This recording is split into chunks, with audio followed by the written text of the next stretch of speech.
ये कहानी मुंबई की रहने वाली कीर्ति व्यास नाम की लड़की की है। 28 साल की कीर्ति मुंबई के ग्रैंड रोड स्थित भारत नगर रेजिडेंस में अपने परिवार वालों के साथ रहा करती थी। पढ़ाई खत्म करने के बाद कीर्ति ने मुंबई के अंधेरी वेस्ट स्थित मशहूर ब्यूटी ब्लड सैलून में काम करना शुरू कर दिया था। यहाँ कीर्ति फाइनेंस डिपार्टमेंट में काम करती थी। रोज की तरह ऑफिस जाने के लिए 16 मार्च 2018 को भी कीर्ति सुबह के 9 बजे अपने घर से निकलती है और वहां पर पहले से गाड़ी लेकर इंतजार कर रहे दो दोस्तों के साथ ऑफिस की ओर निकल जाती है। कीर्ति के घर वाले भी अपने अपने काम में बिजी हो जाते हैं। अभी दिन के लगभग 11:30 बज रहे थे। तभी कीर्ति की मां घर के वाईफाई का पासवर्ड पूछने के लिए कीर्ति को फोन करती है। पिछली रात ही कीर्ति ने घर के वाईफाई का पासवर्ड बदला था। कई प्रयास के बावजूद कीर्ति की मां कीर्ति से संपर्क नहीं कर पाती है, क्योंकि कीर्ति का दोनों मोबाइल लगातार स्विच ऑफ आ रहा था। कीर्ति की मां को लगता है कि शायद कीर्ति काम में बिजी होगी, इसलिए उसने मोबाइल स्विच ऑफ कर लिया है। इसलिए वो भी कीर्ति को फोन करना छोड़ देती है और अपने काम में लग जाती है। अब शाम हो चली थी। कीर्ति के ऑफिस से वापस आने का समय हो चुका था, मगर वो समय पर ऑफिस से वापस नहीं आती है। जब समय कुछ ज्यादा हो जाता है तो परिवार वालों को कीर्ति की चिंता सताने लगती है और वो अब कीर्ति के ऑफिस में फोन करके कीर्ति के बारे में पता करते हैं। यहां से उन्हें चौंकाने वाला जवाब मिलता है। ऑफिस वाले बताते हैं कि आज तो कीर्ति काम पर आई ही नहीं है, बल्कि लगातार उसका मोबाइल भी स्विच ऑफ आ रहा है। इस जानकारी के बाद घर वाले बहुत ज्यादा परेशान हो जाते हैं और अब वो कीर्ति के कुछ करीबी दोस्तों से फोन करके कीर्ति के बारे में जानकारी लेने की कोशिश करने लगते हैं। लगभग सभी दोस्त यही जवाब देते हैं कि कीर्ति से आखिरी बार उनकी बात पिछली रात ही हुई थी। अब घर वाले परेशान होकर आसपास कीर्ति को ढूंढने निकल जाते हैं। काफी कोशिशों के बाद भी कीर्ति का कहीं अता पता नहीं चलता है। यहां तक कि पूरी रात बीत जाती है, मगर कीर्ति घर वापस नहीं आती है। अगले दिन थक हार कर कीर्ति के घर वाले डीबी रोड पुलिस स्टेशन जाकर कीर्ति की गुमशुदगी की रिपोर्ट दर्ज करवाते हैं। मामला दर्ज करने के बाद पुलिस वाले कीर्ति के ऑफिस जाकर जांच पड़ताल करते हैं और कीर्ति के बारे में जानकारी इकट्ठा करते हैं। इसके अलावा कीर्ति के दोस्तों से भी पूछताछ की जाती है। इसी पूछताछ में कीर्ति के दो दोस्त सिद्धेश तमनकर और खुशी सहजवानी पुलिस को बताते हैं कि जिस दिन कीर्ति गायब हुई थी उसी सुबह कीर्ति इन दोनों की ही कार में ऑफिस के लिए निकली थी, मगर रास्ते में कीर्ति ने उनसे कहा कि वो उन्हें ग्रैंड रोड स्टेशन पर ही ड्रॉप कर दे, क्योंकि यहाँ पर उसे किसी से मिलना है। यहाँ से वो ट्रेन से ऑफिस चली जाएगी। इन दोनों दोस्तों के बयान की पुष्टि करने के लिए पुलिस वाले अब कीर्ति के घर के बाहर लगे सीसीटीवी फुटेज को खंगालना शुरू करते हैं तो सीसीटीवी में साफ नजर आता है कि 9 बजे के आसपास 16 मार्च 2018 की सुबह कीर्ति अपने घर से उतरती है। वहां पर सिद्धेश और खुशी पहले से अपनी कार लिए खड़े थे। इसी कार में कीर्ति बैठती है और फिर कार आगे की तरफ बढ़ जाती है। क्योंकि आखिरी बार कीर्ति को सिद्धेश तमनकर और खुशी सहजवानी के साथ देखा गया था, इसलिए पुलिस इन दोनों को इन्वेस्टिगेशन टीम का हिस्सा बनने को कहते हैं और इन दोनों से कीर्ति से जुड़ी छोटी से छोटी जानकारी और 16 मार्च 2018 को घटित एक एक चीज बताने को कहते हैं। ये दोनों पुलिस की जांच में पूरा सहयोग करते हैं, क्योंकि कीर्ति को आखिरी बार सिद्धेश और खुशी के साथ ही देखा गया था। इसलिए लोगों को शक होता है कि शायद इन दोनों ने ही कीर्ति के साथ कुछ गलत किया है, मगर कई दिनों की पुलिसिया जांच में यह दोनों बेगुनाह पाए जाते हैं। इतना ही नहीं, सिद्धेश और खुशी लगातार पुलिस को जांच में सहयोग भी करते रहते हैं। इसके अलावा दोनों फेसबुक और ट्विटर जैसे प्लेटफॉर्म पर कीर्ति को खोजने के संबंध में कैंपेन भी चलाते हैं। कुल मिलाकर पुलिस की नजर में 2 सस्पेक्ट थे और अब दोनों ही बेगुनाह साबित हो चुके थे। पुलिस के सामने अब चुनौती यह थी कि दिन बीतते जा रहे थे, मगर कीर्ति का कहीं भी अता पता नहीं चल रहा था। यह मामला धीरे धीरे देश भर में तूल पकड़ने लगा था, क्योंकि कीर्ति जिस ब्यूटी ब्लड सैलून में काम किया करती थी वो मशहूर बॉलीवुड एक्टर फरहान अख्तर की एक्स वाइफ का ही था। जब कीर्ति का कुछ दिनों तक कुछ अता पता नहीं चलता है तो कीर्ति के दोस्तों और ऑफिस वालों के अलावा फरहान अख्तर खुद भी ट्विटर पर लोगों से कीर्ति को ढूंढने में मदद करने की अपील करते हैं। लगभग वीआईपी बन चुके इस केस को सुलझाने में कई दिनों तक जब पुलिस नाकाम रहती है तो मामला अब मुंबई क्राइम ब्रांच के हवाले कर दिया जाता है। 5 अप्रैल 2018 को क्राइम ब्रांच कीर्ति व्यास की गुमशुदगी का केस अपने हाथों में ले लेती है और जांच शुरू करती है। जांच शुरू करते ही एक बार फिर से सभी सस्पेक्ट और आखिरी समय में कीर्ति के आसपास दिखे लोगों को जांच के लिए बुलाया जाता है और उन सभी से लंबी पूछताछ शुरू होती है। सीसीटीवी फुटेज के मुताबिक कीर्ति आखिरी बार सिद्धेश तमनकर और खुशी सहजवानी के साथ दिखी थी, इसलिए क्राइम ब्रांच की टीम भी इन दोनों को ही सस्पेक्ट मानते हुए अपनी जांच आगे बढ़ाती है। क्राइम ब्रांच के सामने भी सिद्धेश तमनकर और खुशी सहजवानी कहते हैं कि सुबह 9 बजे के आसपास इन दोनों ने अपनी कार में कीर्ति को लिफ्ट दी थी और वो उन्हें लेकर ऑफिस की तरफ बढ़ रहे थे, मगर ग्रांट रोड स्टेशन के करीब पहुंचकर कीर्ति कार से उतर गई थी। इस दावे की पुष्टि के लिए कीर्ति के घर के बाहर लगे सीसीटीवी फुटेज की जांच पहले ही हो चुकी थी, मगर जैसा कि इन दोनों ने कहा था कि उन्होंने कीर्ति को ग्रांट रोड स्टेशन के करीब ड्रॉप किया था, वहां के सीसीटीवी फुटेज की जांच पहले नहीं हुई थी।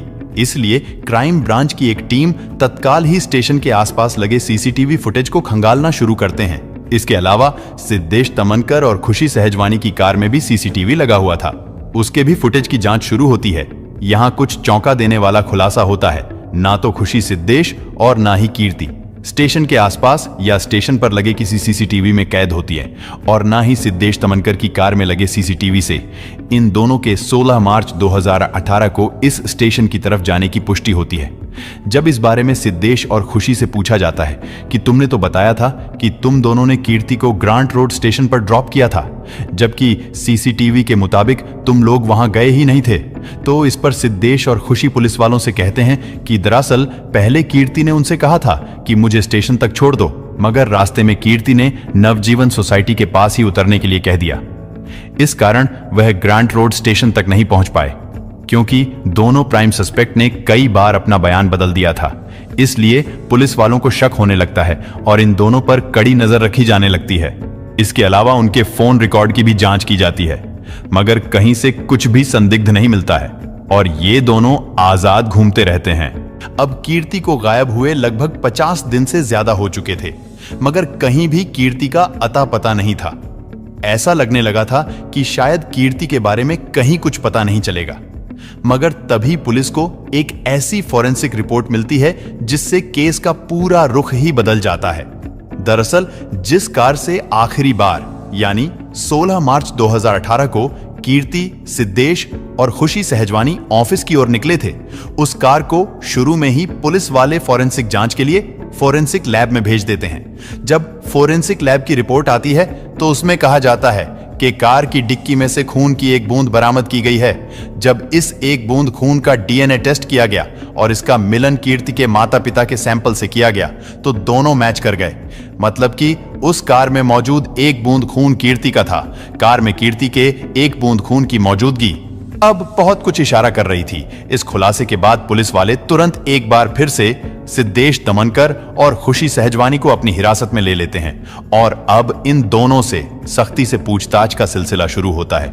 दोनों लंबे समय तक यही रट लगाए रहते हैं कि उन्होंने रास्ते में कीर्ति को उतार दिया था, उन्हें नहीं पता कि कीर्ति कहां गई है। मगर जब पुलिस वाले कार की डिक्की में मौजूद कीर्ति के खून के एक कतरे के बारे में पूछते हैं तो सिद्धेश तमनकर और खुशी सहजवानी कोई सटीक जवाब नहीं दे पाते हैं और फिर एक समय बाद पुलिस की कड़ाई के सामने टूटकर सच्चाई उगलना शुरू कर देते हैं। ये सच्चाई रूह कपा देने वाली थी। दरअसल कीर्ति फाइनेंस मैनेजर के तौर पर काम कर रही थी, जबकि यहीं पर खुशी सहजवानी कीर्ति की जूनियर के तौर पर काम करती थी और सिद्धेश दमनकर अकाउंट एग्जीक्यूटिव के तौर पर काम कर रहा था। सिद्धेश दमनकर यहां लंबे समय से काम कर रहा था और इसका परफॉर्मेंस भी ठीक ठाक था, मगर पिछले कुछ महीनों से वो टारगेट अचीव करने में नाकाम हो रहा था। इसके अलावा उसके काम में भी लगातार गड़बड़ी आ रही थी। इस कारण कीर्ति सिद्धेश दमनकर को एक नोटिस जारी कर देती है और उसे कहती है कि 16 मार्च 2018 तक या तो अपना परफॉर्मेंस सुधार ले, नहीं तो उसकी नौकरी चली जाएगी।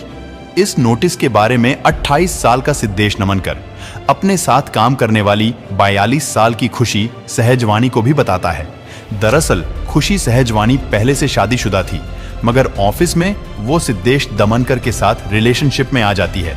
जब कीर्ति सिद्धेश दमनकर को नोटिस जारी कर देती है तो खुशी को डर सताने लगता है कि अब सिद्धेश को कीर्ति नौकरी से निकाल देगी, क्योंकि मार्च महीने में भी सिद्धेश दमनकर अपना परफॉर्मेंस सुधारने में कामयाब नहीं हो सका था।